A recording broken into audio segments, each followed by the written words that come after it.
Okay, good morning. Here we go. We're going to start again.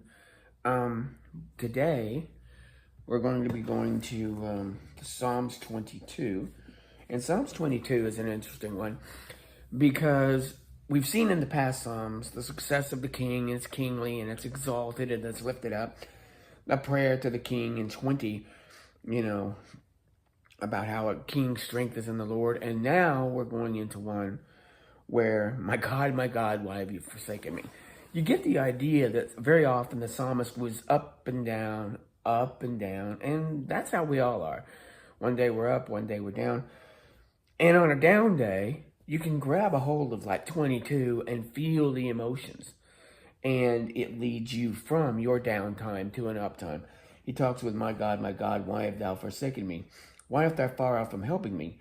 O God, I cry out in the daytime. Thou hearest not in the nighttime, and am not silent. Thou art holy. Thou art the habitation of the praises of Israel.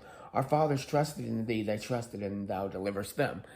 The idea that he's girding up his faith, even though he's going through a dark time, he's remembering what God has done in the past.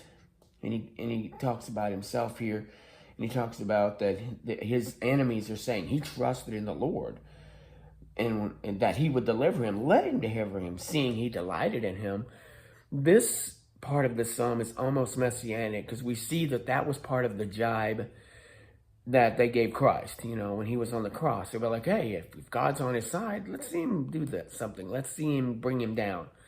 So you get there's sprinklings of messianic all through the Psalms, of course, and this is one of them.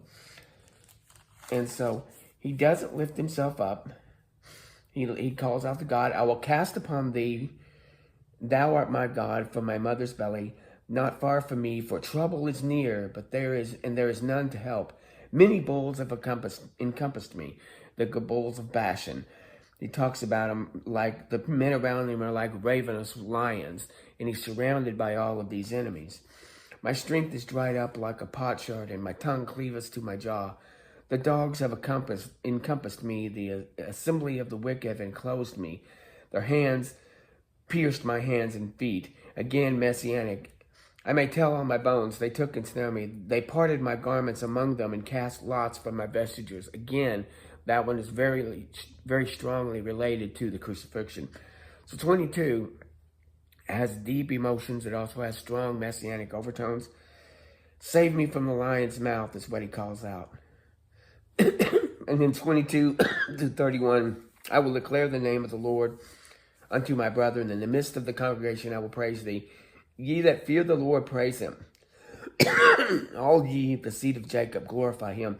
He's getting into worship now.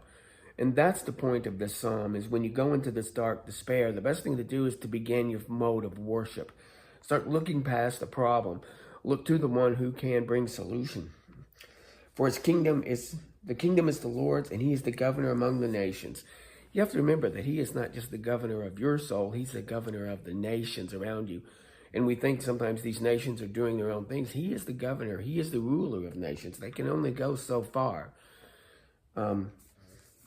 They that come and shall declare his righteousness unto a people that shall be born, that he hath done this, that he even takes this to the future, that we will declare his righteousness to the next generation. So there's a lot of positiveness at the very end of this. Again, this is one of those psalms that begins down and gets up. And like I've said, I've never seen a psalm that began up and went down. Usually it's down and stays down, but it's down and it goes up, or it just stays up through the whole thing. But that's 22, and it's a very popular messianic psalm. When we look at the story, we're still in with the story of Joshua, the story of Joseph, so many J's in the Bible. And here we have in 43 and 44, he's still dealing with his family. His family had cast him out. Well, his brothers had cast him out. His father thought he was dead. And of course, all the women thought he was dead. Everyone thought he was dead, except for the brothers. And here that Joseph has become this leader and ruler in Egypt. And the brothers come to buy grain, and he calls them spies. He puts Simeon in jail, and he says, I need to see your youngest son, the youngest brother Benjamin, to prove that you're not spies. So they go back to Jacob, And he goes, no, I'm not sending Benjamin. Something might happen to him. I'm going to keep him close. He even says, if mischief befall him on the way, then ye shall bring down my gray hairs in sorrow. But the famine became sore in the land, and the food started running out. Things became dire, and Jacob realized that he was going to have to do this. So he releases Benjamin, and Benjamin goes down with the brothers to buy more grain. They also take back the extra money, as if there's a problem and we have all this money.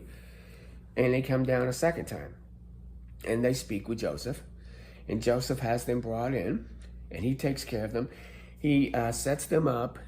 When they come in, he sets them up for a dinner, and at this dinner, he sets up a place for the Israelites, the children of Israel, and a place for the Egyptians. And he eats with the Egyptians because the Egyptians didn't eat with the Israelites. But he set the Israelites up in order from oldest to youngest, and they were kind of astounded that they would know. How would they know which one was oldest and youngest? But they set them up in order of their birth. And he came in,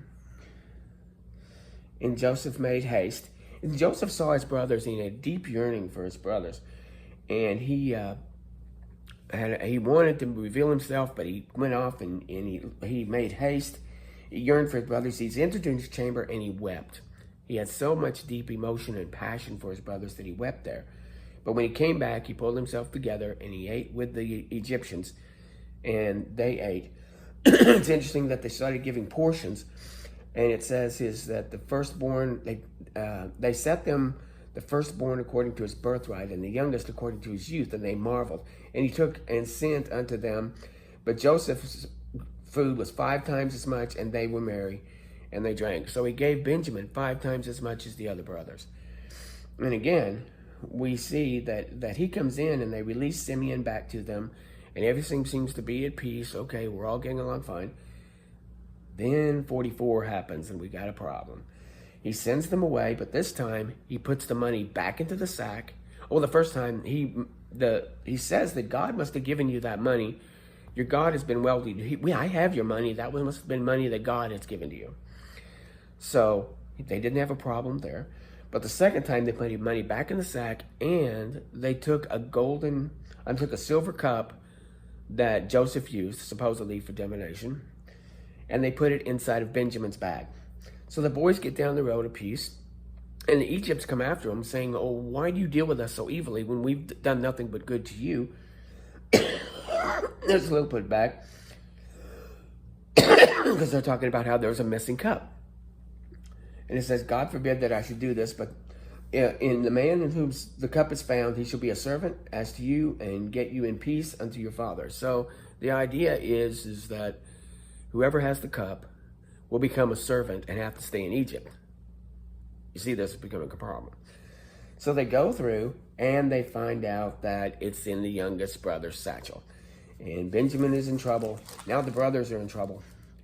And they all go back to Egypt, and they're just pining. They're pleading with Joseph, because he says, now therefore, if I come to my servant and my father, and this lad is not with us, seeing that the lad is bound up, and seeing that his life is bound up in the lad's life, and it'll come to pass that when he seeth not the lad is with us, that he will die, and thy servant shall bring down the gray hairs of thy servant. So and they're pleading with this guy because they know that their dad will die. And it ends off 44 as a cliffhanger.